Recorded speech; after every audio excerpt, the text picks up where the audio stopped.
7 de la mañana, 38 minutos. Hemos escuchado las voces de los expresidentes Pastrana, Duque, del ex embajador de Estados Unidos en Colombia, Kevin Whitaker, de María Claudia Lacutir, y nosotros queremos aquí que ustedes escuchen todas las voces. La voz que ha designado el gobierno nacional para explicar su posición es la del ministro del Interior, el ministro Armando Benedetti. Ministro Benedetti, buenos días, gracias por estar con nosotros. Buenos días, Juan. Saludarlo a usted especialmente, a la mesa de trabajo, y muchas gracias por la llamada.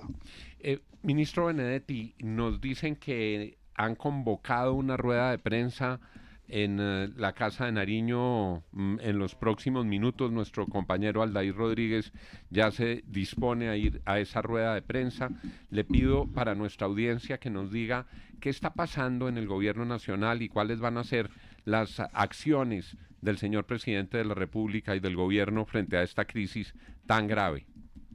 Bueno, pues no sé mucho lo que vaya a decir o a hacer el señor presidente de la República. Aquí lo importante es que el presidente más poderoso del planeta Tierra, del país que más consume cocaína, le dice al presidente donde más muertos ha habido de la fuerza pública, de la policía y militar por la guerra contra el narcotráfico, que se ha incautado más cocaína, que es el jefe del narcotráfico regional. Sé que ha habido excesos en trinos y en temas personales, pero nada de eso da para decir que el presidente sea jefe del narcotráfico, y mucho menos para advertir en las últimas frases o líneas de que ellos tomarán medidas dentro del país, en lo que ellos llaman campos de exterminio. Entonces, ese es un tema que es importante que los colombianos entiendan, de que es una situación inédita. Creo que es la crisis más peligrosa o más importante, yo no sabría cualquier adjetivo ponerle, que está sucediendo en este momento, Juan.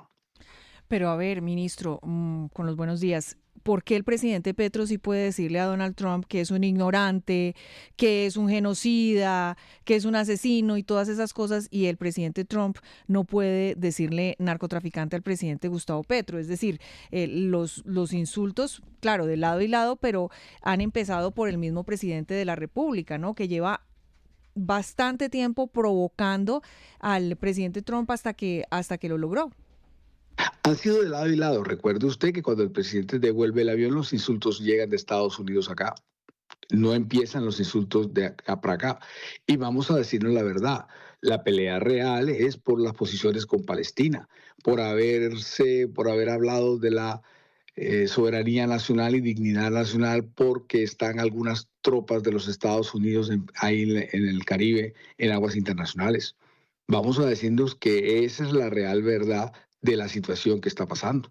Pero ninguna de esas situaciones da, Darcy, para llegar a decir que el presidente es narcotraficante, a una persona que desde que empezó a hacer política fue el que señaló como primero y único, y el que más señaló a los paramilitares aliados con los narcotraficantes, y puso su vida en peligro. O sea, que no le pueden decir que es narcotraficante. En este país nadie lo puede decir. Recordemos una cosa, estamos desertificados, tenemos 300,000 hectáreas de cultivos de coca que han subido. El presidente se sube en una tarima con unas personas que son, narcotraficantes, ¿no? El tarimazo en Medellín. Su hermano ha estado en la cárcel de La Picota. Es decir, ¿usted de verdad cree que el gobierno norteamericano no tiene argumentos para hablarnos de todo nuestro, más allá de nuestras políticas laxas frente al tema del narcotráfico? Darcy, este país ha sido gobernado por Petro solo 3 años. Cuando se fue el presidente Santos, habían 1.500 personas de la disidencia de la FARC. Cuando llegó el presidente Petro, había 4.500 personas de la disidencia de la FARC. Eso demuestra cómo se ha subido lo que tiene que ver con el narcotráfico. Había solamente 100 municipios de problemas de orden público con el narcotráfico. Ahora, cuando se fue el presidente Santos, cuando llegó el presidente Petro, también encontró 200, casi que 400. O sea, todo se ha duplicado. entre ese cuatrenio que dejó Claro, Santos claro, y que todo se ha recibió el presidente duplicado en Petro. este Porque gobierno. no, Petro lleva, no, le estoy diciendo, Santos dejó 1.500 hombres de la disidencia. Y cuando entró Petro en el 2022, habían 4.500 hombres de las disidencias. Cuando entró Petro, se había en el 2021 subido el 43% de los cultivos de áreas de coca. O sea que no pueden echarle la culpa todas al presidente Petro por estar 3 años en el gobierno y decir que todo se duplicó el gobierno, porque no es así. Pero además este es el gobierno que más ha incautado toneladas de cocaína. Entonces, el único problema que hubo fue porque el presidente Petro dijo que no quería erradicación forzada porque podían pasar casos como los de Amalfi, que es donde se mueren. En los otros gobiernos, usted revisa cuánta gente, cuántos policías habían muerto por erradicación y llegaban a 100, aquí llegan a 20.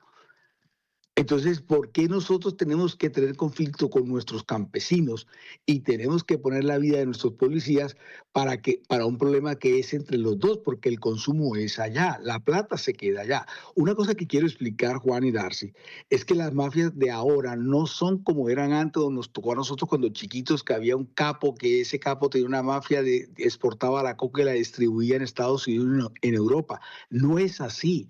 Nosotros solamente cultivamos, producimos y parecemos un McDonald's, somos una franquicia, somos de tercera categoría dentro del concierto internacional, vienen y la recogen aquí, por eso hay tanto albanés, tanto ruso, tanto italiano capturado.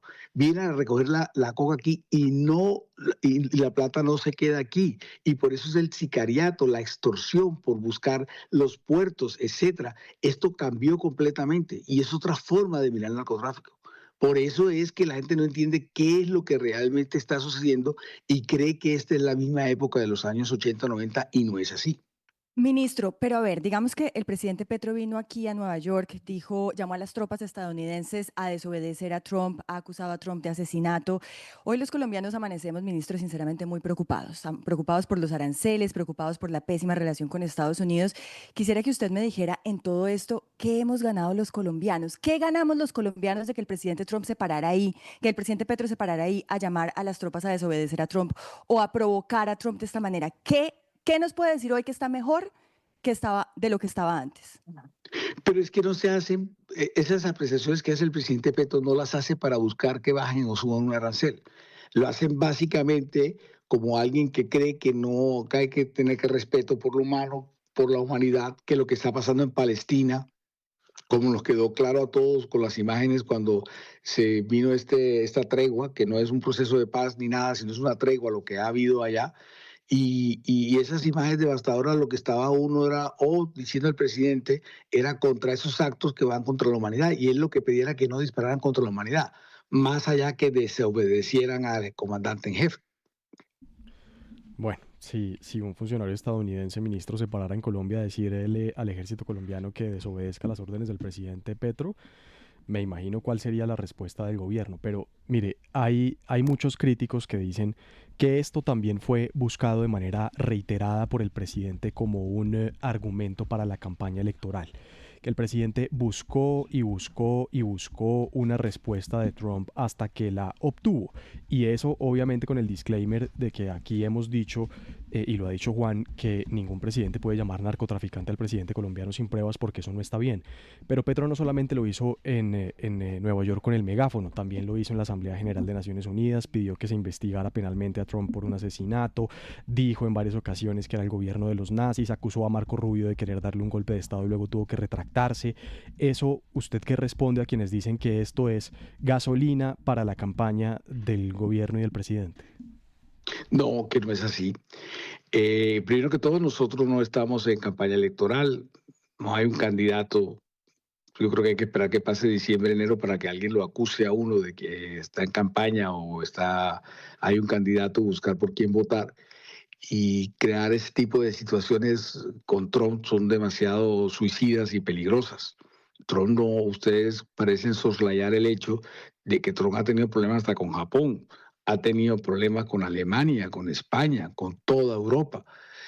con la misma Ucrania que fue la que apoyó a Estados Unidos en la guerra, etcétera. Así que no nos pueden venir a decir que es que nosotros estamos como loqueando, peleando con Trump, porque sí, sería muy suicida. Segundo, para el tema económico, el tema de los aranceles va a ser o será muy sensible. Por lo tanto, esa idea no está entre nosotros, ni es inteligente, ni se quiere hacer. Ministro, precisamente el presidente Donald Trump dijo que Colombia está fuera de control y ahora tiene el peor presidente. Al final, ¿usted no considera que los colombianos son los realmente afectados y los que están pagando las consecuencias y van a seguir pagando las consecuencias de estas acciones tanto de Petro como de Trump? Pero es que el presidente Petro, si usted revisa, no ha tomado ninguna acción, sino solamente tomar una posición con Palestina. Quien pone el trino de que Petro es el jefe regional del narcotráfico, no solamente porque no tiene pruebas, sino porque toda su vida nadie lo ha podido aliar así. Más bien los que van a Washington a hablar históricamente, y Juan Lozano lo debe saber por inteligencia gringa que en ese momento lo hacía saber o por investigaciones periodísticas, siempre buena parte de esas familias que hoy van a hablar a Washington tenían familiares relacionados con el narcotráfico.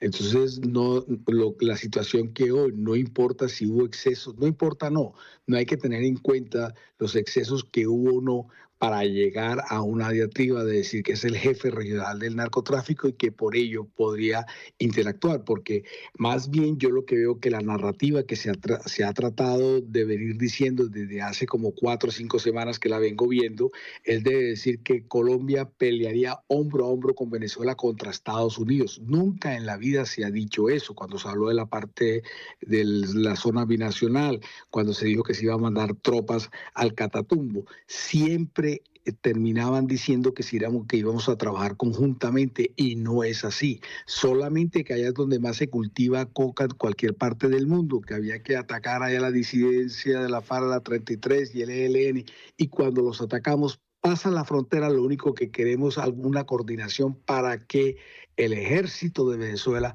atacara a esos grupos criminales que estaban pasando la frontera. Eso es lo único que se quería, no pelear contra Estados Unidos. Pero se viene montando esa narrativa hasta el día de hoy, que está parecida a la que todo el mundo quiere decir hoy. Permítame afinar un poco la pregunta de Santiago Ángel a propósito de las próximas elecciones. No tanto si ustedes están buscando polemizar para sacar un rédito electoral, sino ¿qué opinión cree usted o cómo pueden incidir esta crisis en las próximas elecciones? ¿De qué manera va a jugarse en campaña de uno y otro lado? Es una pregunta complicada para mí porque me pueden decir ahora, como lo acusan a uno de todo, que es intervención en política, pero déjeme contestarlo a mi manera y en la forma directa. Yo sentía que veníamos invictos y esto nos golpea duramente y esto puede tomar algunas decisiones en contra de nosotros. Son las 7 de la mañana, 51 minutos. Lo decimos desde temprano. Aquí escuchamos todas las voces para que el análisis pueda ser 360 grados. La regla, la de siempre. Nuestros periodistas pueden hacer todas las preguntas. Los entrevistados contestan con libertad y ustedes, nuestros oyentes, se forman su propio juicio y su propio criterio. Gracias, ministro Benedetti. Estaremos muy pendientes. ¿Qué sigue, además de esta rueda de prensa, hoy en el día para su agenda? ¿Cómo van esos otros temas? La llamada en consulta del embajador, ¿ya lo vio? Dicen que Daniel García Peña ya está aquí en Bogotá. Yo estoy ahí confundido en eso. Tengo entendido que él tenía previsto antes estar por aquí y parece que eso es lo que está pasando, Juan. No tengo más información. Ah, ok, porque el comunicado de la Cancillería dice que el presidente lo llamó a consultas y sí, ponen al final que él ya está en Colombia. De acuerdo, que lo tenía previsto. Ok. De acuerdo, así es. Gracias, ministro Benedetti, por estar con nosotros. Bueno, Juan, gracias. Son las 7:52. Esta es la FM. Todas las perspectivas, todas las aristas para el análisis de una situación absolutamente inédita y de enorme complejidad. Lo único que nosotros pedimos es la serenidad para que no se afecte el bienestar de todos los colombianos. Aquí no caben cálculos electorales. Lo que cabe es pensar en Colombia. Ya regresamos, 7:53.